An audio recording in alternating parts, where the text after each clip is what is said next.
తుఫాన్ వల్ల అమర్ వాళ్ళ ఇల్లు ఏమైందంట, మొత్తం పడిపోయిందంట, కూలిపోయిందంట.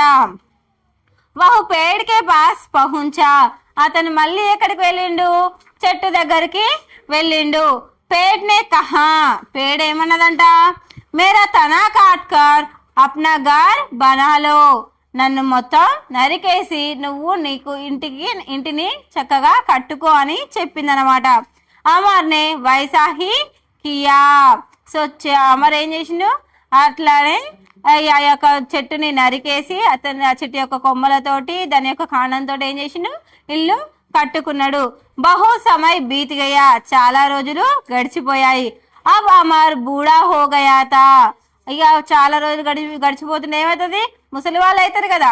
చిన్నపిల్ల కాని కాంచి పెద్ద అయిండు, పెద్ద అయిన కాంచి నౌకరికి వెళ్ళిండు, జాబ్కి వెళ్ళిండు, సంపాదించిండు, మళ్ళీ ఇంటికి వచ్చిండు, అక్కడ ఇల్లు లేదు, ఇల్లు కట్టుకున్నాడు. మళ్ళీ చాలా రోజులు గడిచిపోయినా ఉంటా ఉంటే అమరు కూడా ముసలివాడు అయిపోయిండు. వహు సర్ది మే కాప్తే హుయే పేడ్కే పాస్ పహుంచా.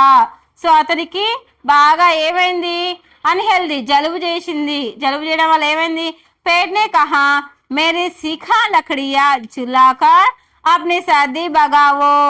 సో అతనికి సర్ది చేసి బాగా జ్వరం వచ్చినట్టుగా అనిపిస్తే మళ్ళీ చెట్టు దగ్గరికి వెళ్ళిండనమాట. వెళ్తే పేడ ఏం చెప్పింది, మేరా సుఖీ లకడియా జలాకర్, నా యొక్క చిన్న చిన్న కట్టెపుల్లలు తీసుకొని నువ్వు మంటలాగా వేసుకొని ఏం చేయమన్నది, నీ యొక్క సర్దిని తగ్గించుకో.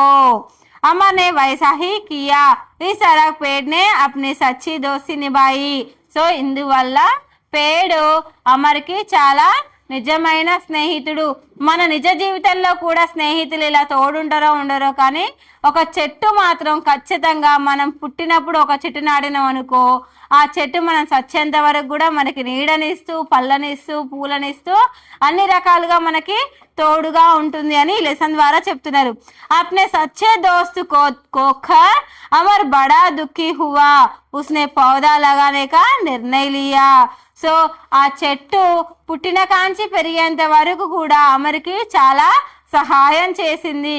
సో అది చనిపోయింది, అంటే చనిపోవడం అంటే మొత్తం అయిపోయింది కదా, దాన్ని మొత్తం నరికేసిరు కదా.